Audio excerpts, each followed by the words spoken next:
Halo semuanya, kita bertemu lagi dalam perkuliahan struktur data. Kali ini kita akan membahas tentang algoritma searching ya. Jadi nanti untuk algoritma searching ya salah satu yang terkenal adalah depth first search ya. Nanti algoritmanya nanti kurang lebih seperti ini secara visual ya. Oke, untuk lebih detailnya seperti apa nanti akan kita pelajari ya. Jadi untuk outline pembelajaran kita nanti kurang lebih kita mulai dari pengertian dari algoritma search, kemudian jenis-jenis algoritma search ya. Nanti di dalamnya ada linear search, depth first search atau DFS, kemudian ada breadth first search ya, atau nanti disingkat sebagai BFS ya. Kemudian nanti ada binary search ya, dan juga ada jump search, serta ada interpolation search. Nanti akan kita pelajari lebih detail dan contoh-contohnya ya. Kemudian untuk algoritma lainnya, tapi nanti tidak disertai contoh ya, secara singkat nanti kita akan mempelajari tentang pencarian ternary, pencarian eksponensial, pencarian Fibonacci, pencarian Gallup ya, kemudian pencarian hashing, double hashing ya, B-tree, kemudian redback tree ya, dan ada pencarian quad tree dan oct tree ya, tidak semuanya nanti kira-kira ya. Oke, selanjutnya kita masuk ke pengertian dari algoritma search. Algoritma search adalah serangkaian langkah atau instruksi yang digunakan untuk mencari elemen atau informasi tertentu dalam suatu dataset. Tujuannya adalah untuk menemukan posisi atau keberadaan elemen yang dicari. Jadi cukup mudah sekali ya pengertiannya. Dalam pemrograman, algoritma search menjadi salah satu teknik penting untuk menyelesaikan berbagai masalah. Selanjutnya kita langsung masuk ke jenis-jenis dari algoritma search ya. Jenis yang pertama adalah linear search ya. Linear search atau pencarian linear adalah algoritma pencarian yang paling sederhana. Ini bekerja dengan cara memeriksa setiap elemen dalam kumpulan data secara berurutan sehingga elemen yang dicari ditemukan atau sampai seluruh kumpulan data telah diperiksa. Nah, berikut ini ilustrasi visual untuk linear search ya. Jadi nanti misalnya kita punya kumpulan data berisi 12, 25, 8, 10, dan 32 ya. Kemudian kita akan mencari angka 8. Kita cek di angka 12. Kalau belum, maka kita lanjutkan lagi pemeriksaan di elemen yang kedua. Apakah ini nilai 8? Kalau tidak, dicek lagi sampai ditemukan. Yang ketiga, apakah ini 8? Jika ya, nanti dia akan mengembalikan nilai hasil pencariannya, yaitu berupa value-nya ataupun nanti berupa nomor indeks dari kumpulan datanya ya. Sehingga nanti datanya bisa langsung ditampilkan ya sesuai dengan fungsi yang dijalankan. Nah, untuk contoh dari algoritma linear search ya, nanti kita lihat di sini ya. Nah, di sini linear search nanti kurang lebih seperti ini ya. Nah, contohnya di sini kita membuat sebuah fungsi bernama linear search ya, dengan parameter array dan target yang dicari ya. Nah, di sini yang pertama kita lakukan adalah menghitung ya array itu nanti jumlah datanya ada berapa ya, yaitu dengan menjalankan fungsi fungsi bawaan PHP yaitu count ya. Selanjutnya kita akan melakukan perulangan ya dari i sama dengan 0 ya sampai dihentikan ya sampai nilai i-nya sama dengan n lah, atau nanti akan diulang terus ya selama i-nya lebih kecil daripada n dengan i plus plus ya. Kemudian di sini diperiksa ya apakah array ke i-nya itu sama dengan target ya. Jika ya, maka dia akan mengembalikan nilai i hasil pencariannya. Tapi jika tidak, dia akan mengulang terus ya di sini ya. Kemudian jika di sini tidak ada temuan sama sekali ya, maka dia akan menjalankan return yang ini. Ingat di PHP ya, bahwa return itu nanti akan menghentikan blok program. Jadi nanti kalau ditemukan di sini dia akan berhenti di sini ya. Tapi kalau tidak ada temuan sama sekali di sini, maka dia akan berhenti di sini ya. Selanjutnya kita implementasikan ya. Contohnya di sini kita punya kumpulan data. Di sini kalau teman-teman perhatikan kumpulan datanya tidak teratur ya. Tidak terurut lah gitu ya. Kemudian kita akan mencari target yang bernilai 7 ya. Maka kita bisa menjalankan fungsi linear search ini ya dengan input parameternya adalah data dan targetnya di sini ditentukan adalah 7. Kemudian ketika kita cari ya, maka nanti akan menginformasikan apakah resultnya min 1. Kalau min 1 ya, tidak min 1 sorry. Kalau tidak min 1 berarti nanti ditemukan. Dia akan mengembalikan sebuah nilai result ini ya. Dia akan mengembalikan nilai ke i-nya ya, result i. Nomor indeksnya di sini ya. Nomor indeksnya ya nanti kira-kira kalau yang ini ya 0, 1, 2, 3, 4 ya, kira-kira keempat ya. Nanti kalau teman-teman ingin mengembalikan value-nya ya, nanti ini kita kembalikan array ke i-nya ya. Tapi kali ini kita akan menampilkan nomor indeksnya ya dari array tersebut ya. Nah, seperti apa hasilnya ya? Linear search kurang lebih nanti dia menampilkan informasi seperti ini ya. Kalau 7 itu tadi didapatkan dari targetnya ini ya. Nah, targetnya adalah yang dicari tadi ya. Tapi kalau tidak ditemukan ya, misalnya ini memasukkan angka berapa yang tidak ada, 0 ya, misalnya 0 ya, maka nanti dia akan mengembalikan tidak ditemukan di dalam array ya. Dia akan mengembalikan informasi yang ini ya. Oke, kurang lebih nanti seperti itu. Ini saya kembalikan ya ke pencarian yang kira-kira hasilnya ditemukan ya. Nah, tadi kurang lebih seperti itu ya, sudah kita lakukan pembahasan ya. Selanjutnya, nah di sini ada pembahasan tambahan ya. Dalam contoh tadi, kita memiliki sebuah array dolar data yang berisi beberapa angka, dan kita ingin mencari elemen dengan nilai tertentu, yaitu dolar target elemen. Fungsi linear search digunakan untuk melakukan pencarian linear pada array. Fungsi ini memeriksa setiap elemen dalam array secara berurutan dan mengembalikan indeks pertama di mana elemen tersebut ditemukan. Jadi indeksnya dikembalikan ya selama indeksnya ditemukan ya. Atau min 1 jika elemennya tidak ditemukan ya. Nah, hasil pencarian linear search tadi akan mencetak pesan yang memberitahukan ya apakah elemen yang dicari ditemukan beserta indeksnya atau tidak ya. Nah, ini saya kira untuk ini sederhana sekali ya, tapi nanti bisa jadi itu ya, prosesnya sangat panjang kalau data kita yang kita libatkan itu sangat banyak, dan kebetulan data yang kita cari itu nanti mungkin di bagian akhir dari dataset atau kumpulan datanya ya. Selanjutnya kita coba pelajari di sini alternatif ya algoritma pencarian yang berbeda, yaitu depth first search ya, atau DFS ya. Depth first search adalah algoritma pencarian yang digunakan dalam struktur data seperti graph atau graph ini ya. Nah, bahasa Inggrisnya graph ini ya. Nah, algoritma ini nanti mengikuti jalur sejauh mungkin sebelum kembali dan mengeksplorasi cabang lain. Nah, berikutnya kurang lebih seperti ini ya. Untuk tipe data graph sudah kita pelajari ya. Strukturnya nanti kurang lebih seperti ini ya. Jadi urut-urutannya nanti kita akan melewati ya, atau istilahnya di sini mengeksplorasi ya, melintasi dari sini ya sampai ke ujungnya ya. Kemudian nanti kita baru kembali ke sini ya, ke itu ya cabang-cabang yang lainnya. Nanti kita baru ke sini dan seterusnya ya. Ini untuk depth first search. Nanti ada alternatifnya yaitu BFS. Untuk BFS nanti kita akan mencarinya berdasarkan tingkatan dari ini ya, struktur data graph-nya. Jadi nanti tingkat 1, tingkat 2, tingkat 3 dan seterusnya ya, sampai tingkat yang terendah.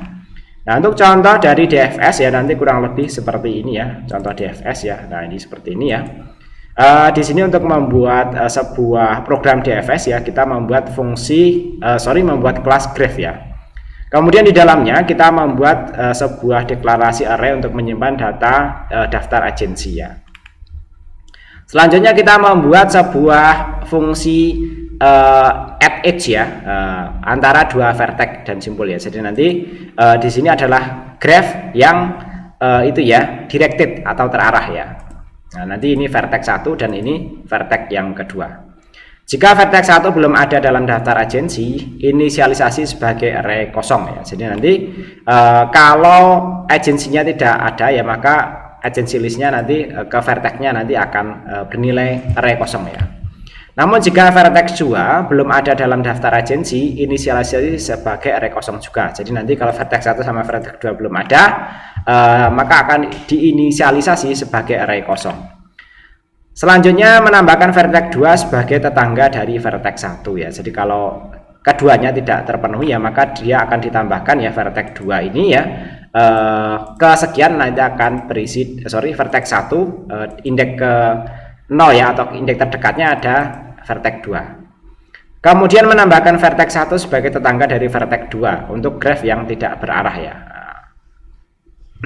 Nah, nanti di sini ya ini tidak berarah ya. Tadi saya koreksi kalau saya bilang berarah ya. Karena ini tidak menyebutkan arahnya. Ini hanya menyebutkan ketetanggaannya ya. Agency list ya vertex 2 dengan indeks terdekat ya, maka akan diisi dengan vertex 1.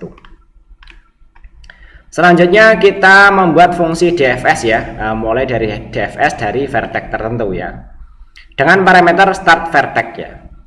Yang pertama kita deklarasi array untuk melacak vertex yang sudah dikunjungi. Kemudian kita panggil fungsi helper untuk melakukan DFS ya. Helpernya nanti di sini ya, yaitu this helper ya, start vertex sampai nanti visited yang ke berapa ya. Nah, selanjutnya adalah DFS vertex kemudian end visited. Nah, di sini yang perlu diperhatikan ya teman-teman yang mungkin yang sudah familiar dengan program PHP, untuk pembuatan parameter disertai tanda n kemudian tanda dolar atau seperti membuat variabel. Di sini ada penjelasannya. Parameter n dolar visited adalah parameter yang diteruskan dengan referensi. Artinya perubahan pada visited di dalam fungsi ini akan langsung mempengaruhi variabel asli yang diteruskan ke fungsi tersebut. Jadi nanti di sini akan melakukan perubahan ya, dan nanti akan mempengaruhi nilai yang ada di sini. Nah, itulah yang disebut sebagai referensi parameter ya, atau parameter terreferensi ya. Nah, kemudian dilakukan pengecekan di sini ya. Jika vertex belum dikunjungi ya, jika in array vertex visited ya, maka yang pertama ya echo vertex kosong, tanda kosong ini aja ya. Kemudian tandai vertex sebagai sudah dikunjungi ya, visited diisi dengan vertex yang diinputkan di sini ya. Kemudian lakukan iterasi melalui semua tetangga dari vertex ya, for each ya, agency list vertex ya as neighbor. Panggil fungsi rekursif untuk tetangga yang belum dikunjungi. Dia memanggil fungsi DFS helper ini sendiri ya. Kemudian dicek, kita lakukan pengecekan di sini ya. DFS helper nanti visited ya. Nah, nanti kurang lebih seperti itu ya. Nanti dipanggil sampai nanti semua yang dikunjungi akan merubah ya di sini daftar dari visitednya ini ya, yang sudah dikunjungi. Selanjutnya kita implementasikan ya, kita membuat sebuah objek graph ya, kemudian kita coba tambahkan edge ya, AB, BAC, BD, BI, CF dan CG ya. Kemudian kita coba lakukan pelintasan ya, starting dari A ya. Nah, oke, setelah kita start dari A ya, nanti kita coba kita cari, kita lihat hasilnya seperti apa ya, DFSA ya, depth first search. Nah, jadi nanti kalau dari A ya nanti akan dilintasi ya, temuannya ini ya A, B, C, D, E ya. Nanti teman-teman kalau mau melakukan pencarian ya nanti di sini ditemukan, setelah nanti di sini ditemukan ya nilainya sama dengan A, maka dia dikembalikan nilainya, return ya, semestinya seperti itu ya. Nah, modifikasi ya ketika nanti hasil temuannya ditemukan ya, nanti kurang lebih untuk yang pertama ya untuk ini ya DFS-nya ya, di sini kita tambahkan dengan adanya variabel target ya. Nah, ini target ini ya, variabel target ini ya. Sehingga nanti di dalam ini ya helper DFS-nya ya, ketika vertex sama dengan target dia akan mengembalikan nilai. Tapi kalau tidak dia akan melakukan rekursi terus ya. Sehingga nanti ya di sini misalnya ketika kita ini ya punya sebuah data graph seperti ini ya, kemudian kita akan mencari ini ya, mencari sebuah nilai ya, misalnya nilai E ya, dimulai dari di sini vertex A ya, sehingga nanti kalau dijalankan hasilnya kurang lebih akan seperti ini ya. Dia akan mencari nilai itu ya dari vertex A ya, dan mencari nilai E ya, maka dia akan ditampilkan yang melintasi A, B, D, kemudian nanti baru selesai di nilai E-nya. Teman-teman nanti bisa cek ya, kalau misalnya kita mau mencari nilai D, maka nanti kurang lebih nanti akan itu ya berisi A, B, D sampai selesai di D, karena sudah sama hasil temuannya nanti ada di sini ya. Oke, kurang lebih nanti seperti itu untuk koreksi dari coding DFS-nya.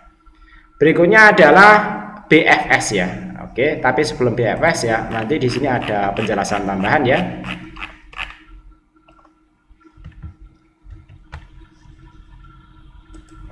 Nah, penjelasan dari kode program tadi kurang lebih seperti ini ya. Pada fungsi DFS, kita menambahkan parameter $target yang merupakan vertex yang dicari. Fungsi DFS helper sekarang menerima parameter tambahan yaitu target tadi. Saat mengunjungi vertex, kita cek apakah vertex tersebut adalah targetnya ya. Jika ya, maka hentikan pencarian dan kembalikan nilainya true. Fungsi DFS helper ya sekarang mengembalikan nilai true jika targetnya ditemukan dan false jika targetnya tidak ditemukan. Fungsi ini juga menghentikan pencarian lebih lanjut setelah target ditemukan. Oke, nanti kurang lebih seperti itu ya.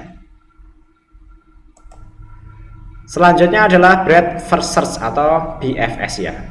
Ini adalah sebuah algoritma yang melakukan pencarian secara melebar yang mengunjungi simbol secara pre-order, yaitu mengunjungi suatu simbol, kemudian mengunjungi semua simbol yang bertetangga dengan simbol tersebut terlebih dahulu daripada ke bawahnya, seperti pada DFS ya. Nanti ini mengunjungi simbol tetangganya dulu, dicek seperti ini ya. Nah, untuk kode program BFS nanti kurang lebih seperti berikut ya. Nah, untuk membuat coding untuk menjalankan BFS ya, di sini kita membuat sebuah kelas bernama graph ya, kemudian kita membuat array untuk menyimpan daftar agensi, array kosong ya. Kemudian berikutnya kita membuat sebuah fungsi add edge ya, di antara dua vertex atau simpul. Parameternya adalah vertex 1 dan vertex 2. Jika vertex 1 belum ada di dalam daftar agensi ya, maka inisialisasi sebagai array kosong seperti ini, sama nanti dengan untuk array vertex yang kedua ya. Kemudian berikutnya kita tambahkan vertex 2 sebagai tetangga dari vertex 1 dan sebaliknya. Selanjutnya ini adalah fungsi BFS-nya ya, dari vertex tertentu untuk mencari target ya. Nanti start vertex-nya dari berapa dan targetnya yang dicari apa. Nah, di dalamnya ya kita akan melacak vertex yang sudah dikunjungi, yaitu kita catat dalam variabel visited ya. Kemudian antrian untuk BFS kita catat dalam variabel Q ya. Selanjutnya adalah menambahkan start vertex ke dalam antrian dan menandai sebagai dikunjungi ya. Kita gunakan array push ya ke dalam queue ini ya, dengan start vertex ya. Kemudian visited ya vertex diisi dengan true ya. Kemudian selanjutnya ya kita lakukan perulangan atau iterasi di sini ya selama antrian tidak kosong ya, selama queue-nya tidak kosong ya. Maka yang pertama yang dilakukan adalah mengambil vertex dari depan antrian ya, current vertex ya, receive ke queue ini ya. Kemudian kita cetak vertex yang sedang diproses ya, yaitu echo current vertex. Jika vertex yang sedang diproses adalah target ya, maka hentikan pencarian. Jika current vertex sama dengan target yang dicari, maka echo target ditemukan. Kemudian return atau nanti program dihentikan ya. Tapi kalau belum ya, maka di sini akan dilakukan iterasi melalui semua tetangga dari vertex ya yang sedang diproses ya, menggunakan for each ya, this agency list ya, current vertex as neighbor ya. Jika tetangga belum dikunjungi ya, kita gunakan pengecekan menggunakan if not is set visited neighbor ya. Maka selanjutnya menambahkan tetangga ke dalam antrian dan menandai sebagai dikunjungi, array push q neighbor ini. Visited diisi dengan neighbor sama dengan true ya. Kemudian jika target tidak ditemukan ya, maka akan muncul keterangan ya target ya tidak ditemukan ya. Kemudian ini kita implementasikan, kita tambah edge AB, AC, BD, BF, CF dan CG ya.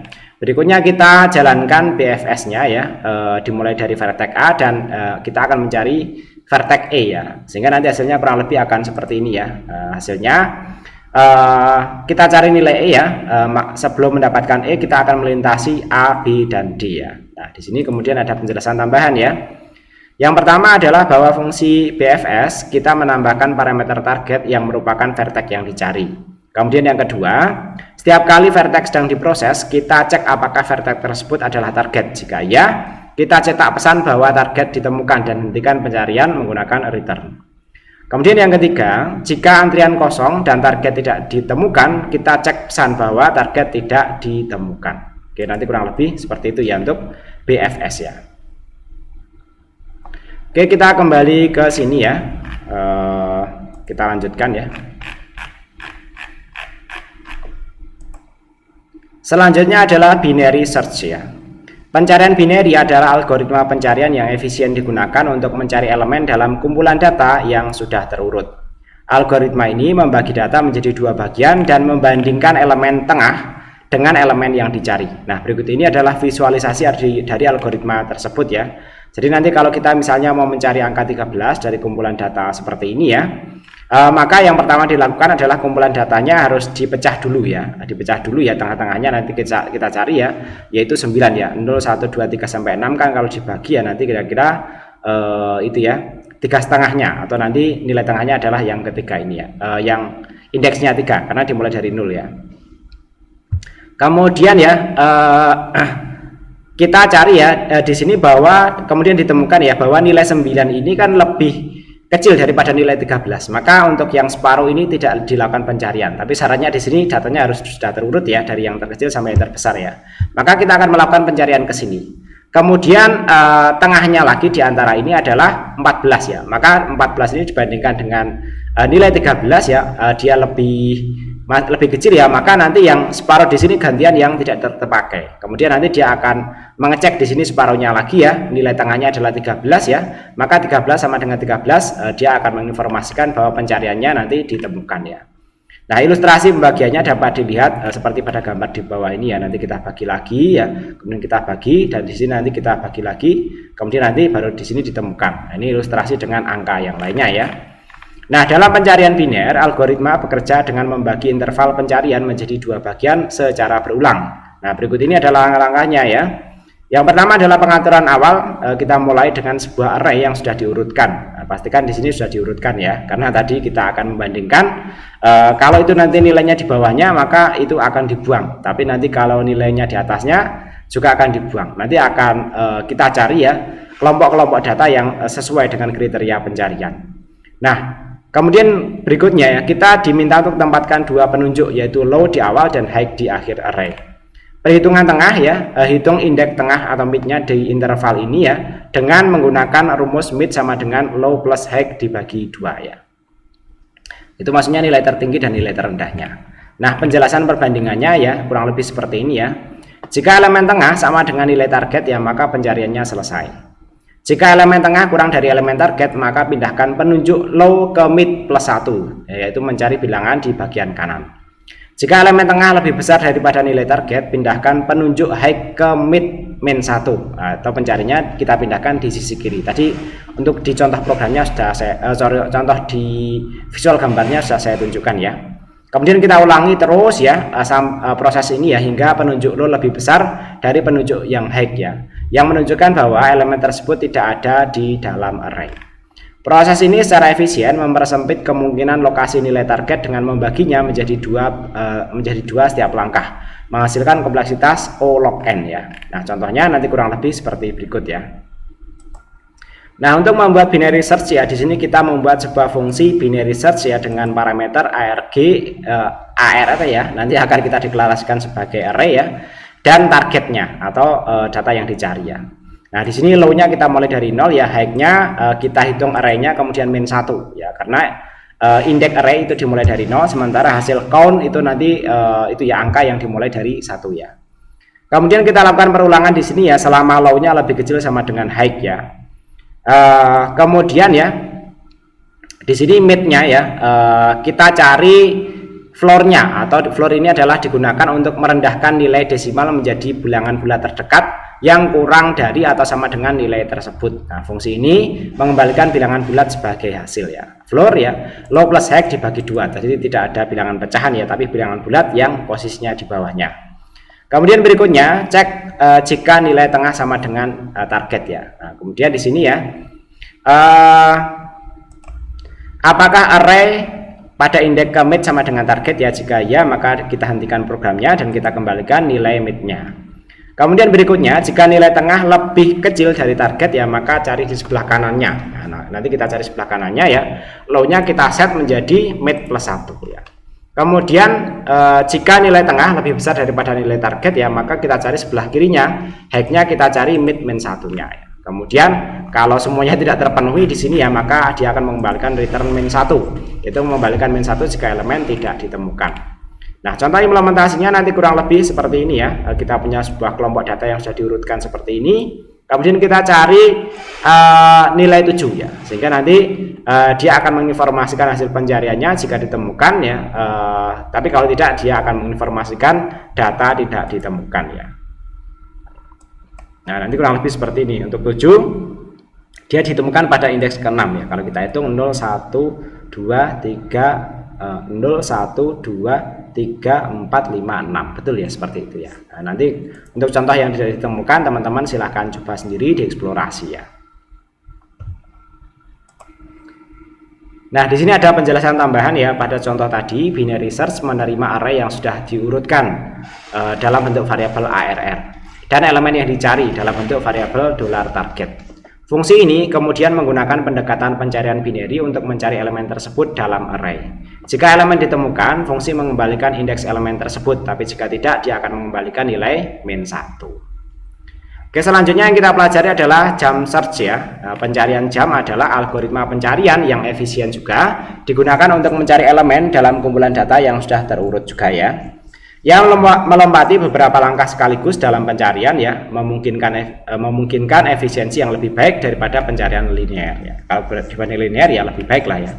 Nah, berikut ini adalah gambarannya secara visual ya. Jadi nanti dia akan mencari secara melompat-lompat seperti ini ya, dibandingkan dengan linear search yang satu persatu seperti ini. Nah, contohnya nanti kurang lebih seperti berikut ya untuk jump search ya. Nah, untuk membuat sebuah fungsi atau menjalankan itu algoritma pencarian jump search ya, yang pertama kita lakukan adalah membuat sebuah fungsi jump search untuk mencari elemen dalam array dengan metode jump search ya. Kita buat ya dengan inputan parameter array dan target ya. Kemudian kita hitung dulu ya arraynya itu jumlahnya berapa. Kemudian stepnya, nah ini kita tentukan ya, kita tentukan dengan cara SQRTN ya, menentukan ukuran blok pencarian atau kita akar kuadratkan dari n ya.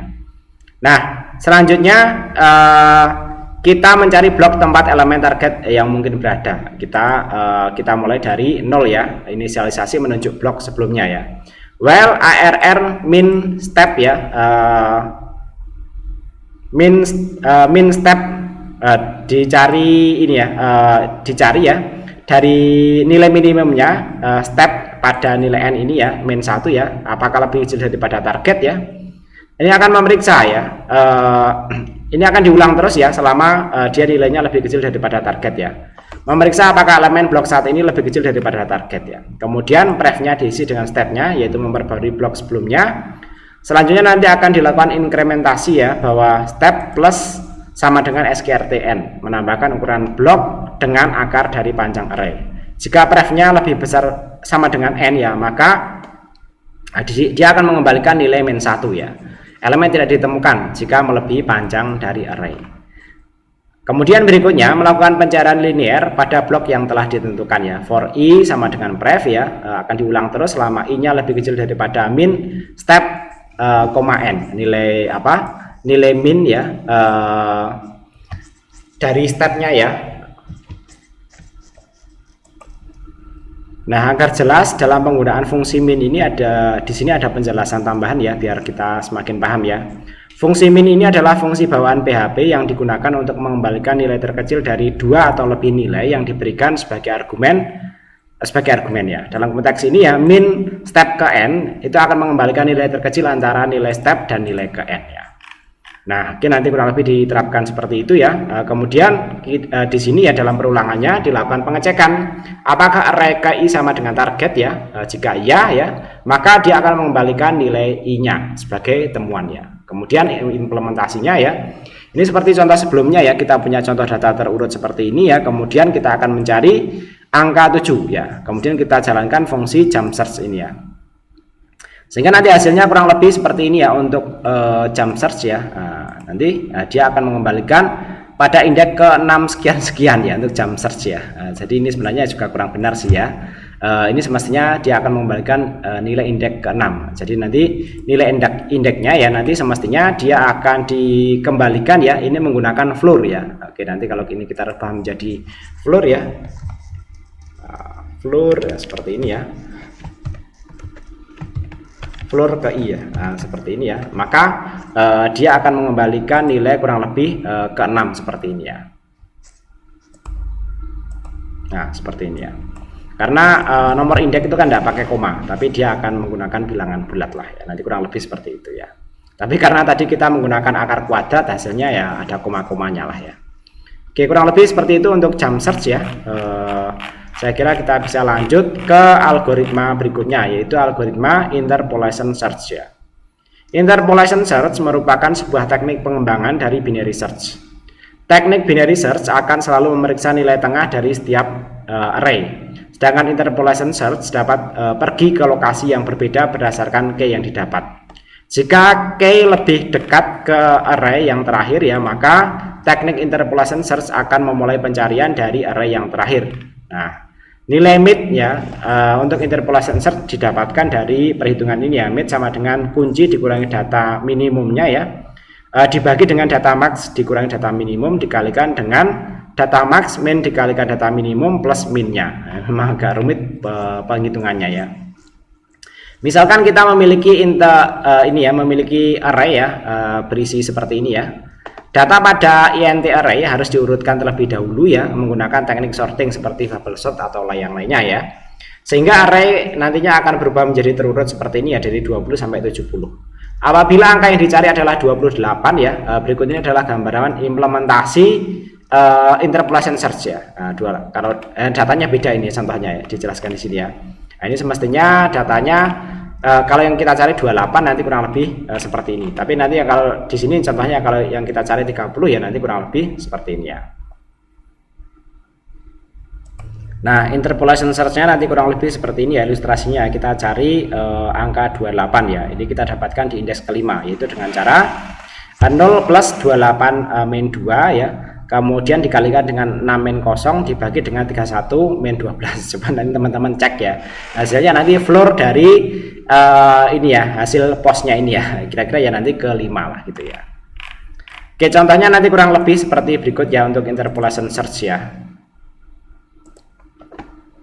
Nah, untuk membuat interpolation search ya, kita membuat sebuah fungsi interpolasi search untuk mencari elemen dalam array dengan metode interpolation search ya. Nah, di sini dalam fungsi ini ya, parameternya array dan target ya, kemudian low-nya dimulai dari 0 dan high-nya adalah count ARR min 1 atau nilai tertinggi atau indeks tertingginya ya. Kemudian ya, dia akan melakukan perulangan ya dengan pemeriksaan ya selama low lebih kecil sama dengan high dan targetnya lebih besar sama dengan array low dan targetnya lebih kecil sama dengan array high ya. Kemudian lakukan perhitungan nilai mid menggunakan rumus interpolation ya. Nah, nanti midnya ya yaitu sama dengan low plus high min low ya dibagikan dengan array high min array low dikalikan dengan target min array low ya. Kira-kira seperti rumus tadi lah ya. Kemudian midnya ini adalah kita ambil nilai integer dari midnya tadi di sini ya. Nah, konversi nilai mid ke integer. Jika elemen ditemukan ya maka dia akan mengembalikan nilai midnya ya. Jika elemen lebih kecil ya cari elemen di sebelah kanan ya, low mid plus 1. Kemudian jika elemen lebih besar ya maka cari di sebelah kiri, high sama dengan mid min 1 ya. Kemudian kalau proses perulangan ini tidak mengembalikan apa-apa ya, maka dia akan mengembalikan min 1 ya. Ini tidak ditemukan ya. Kemudian contoh datanya kurang lebih seperti ini ya, ini sudah urut ya. Kemudian kita jalankan interpolation search dengan target elemennya adalah 28. Sehingga nanti kalau ini kita jalankan ya hasil programnya nanti kurang lebih seperti ini ya, 28 ditemukan di indeks yang ke-1 ya. Ini 01 pas ya. Ini ditemukan pada indeks ke-1 ya. Oke, kurang lebih seperti itu ya untuk jenis-jenis dari algoritma search ya. Yang terakhir kita pelajari adalah interpolation search ya. Pada contoh tadi, interpolation search menerima array yang sudah terurut yaitu $ARR dan elemen yang dicari yaitu target. Fungsi ini menggunakan rumus interpolasi untuk menghitung nilai mid dan kemudian melakukan pencarian seperti pada algoritma binary search ya. Jika elemen ditemukan, fungsi mengembalikan indeks elemen tersebut, tapi jika tidak, dia akan mengembalikan nilai min 1 ya. Untuk jenis-jenis dari algoritma search yang ada contohnya kurang lebih seperti itu ya. Berikutnya kita akan bahas algoritma lain, tapi tidak dengan contoh ya, karena nanti kalau disertai contoh semuanya, pembahasan kita akan menjadi sangat panjang, durasi videonya juga akan terlalu panjang. Selain algoritma pencarian yang sudah kita bahas tadi, sebenarnya banyak lagi algoritma pencarian lainnya. Nah, berikut ini beberapa di antaranya. Yang pertama, pencarian ternary atau ternary search ya. Ini adalah variasi dari binary search. Algoritma ternary search membagi dataset menjadi 3 bagian dan memeriksa elemen tengah dari setiap bagian. Nah, cocok untuk dataset yang terurut. Kemudian yang kedua ada pencarian exponential search ya. Algoritma ini menggabungkan binary search dengan linear search ya. Pertama, ia mencari rentang di mana elemen yang dicari mungkin berada menggunakan pencarian eksponensial, lalu menerapkan binary search pada rentang tersebut. Selanjutnya adalah pencarian Fibonacci atau Fibonacci search ya. Ini mirip dengan binary search ya. Algoritma ini membagi dataset dengan rasio Fibonacci. Ini lebih efisien ya untuk dataset yang sudah terurut. Nah, teman-teman yang belum paham tentang bilangan Fibonacci ya, kurang lebih ini adalah urutan bilangan di mana setiap bilangan berikutnya adalah penjumlahan dari dua bilangan sebelumnya dalam urutan tersebut. Secara matematis, deret Fibonacci ya dimulai dari 0 dan 1, dan setiap bilangan berikutnya dihitung dengan menjumlahkan dua bilangan sebelumnya. Nah, jadi nanti kurang lebih deret bilangan Fibonacci seperti ini ya, 0, 1, 1, nah berikutnya baru 1 tambah 1 sama dengan 2. Nah, kemudian berikutnya 2 tambah 1 sama dengan 3. 3 tambah 2, 5. Kemudian 5 tambah 3, 8, dan seterusnya ya. Nah, kurang lebih nanti seperti itu ya untuk algoritma Fibonacci search ya. Berikutnya adalah pencarian Gallup atau Gallup search ya. Ini digunakan dalam pencarian daftar yang sudah terurut ya. Algoritma ini mencoba memprediksi lokasi elemen berdasarkan perbandingan elemen sebelumnya, dan kemudian melompat ke elemen berikutnya berdasarkan prediksi tersebut ya. Selanjutnya ada pencarian hashing ya. Untuk pencarian hashing ini menggunakan tabel hash untuk struktur data hash ya, untuk mencari elemen dengan cepat berdasarkan nilai kunci atau kunci hash ya. Selanjutnya nanti ada pencarian double hashing ya. Ini adalah variasi dari pencarian hashing yang menggunakan dua fungsi hash untuk menemukan lokasi elemen dalam tabel hash ya. Selanjutnya adalah pencarian B-tree ya. Ini digunakan untuk struktur data B-tree yang umumnya digunakan dalam pangkalan data atau penyimpanan file ya. Selanjutnya nanti ada red black tree ya. Nah, ini digunakan dalam struktur data red black tree yang biasa digunakan dalam implementasi pohon pencarian. Dan yang terakhir ya, nanti ada quad tree dan ada oak tree ya. Nah, nanti ini variasi saja lihat. Ini digunakan dalam komputasi grafis ya dan pengolah citra untuk mencari objek dengan ruang 3 dimensi atau oak tree, dan 2 dimensi atau quad tree ya. Quad tree itu 4 tree, 4 dimensi ini. Setiap algoritma pencarian memiliki karakteristiknya sendiri dan dapat lebih efisien tergantung pada jenis dataset dan masalah yang dihadapi. Pemilihan algoritma pencarian yang tepat tergantung pada kebutuhan dan sifat data yang kita tangani. Baik, saya kira demikian materi perkuliahan kita kali ini. Jika teman-teman ada pertanyaan, koreksi, atau diskusi, silakan disampaikan melalui kolom komentar. Terima kasih sudah menyimak, mudah-mudahan dipahami dan bermanfaat. Sampai ketemu lagi pada video pembelajaran berikutnya.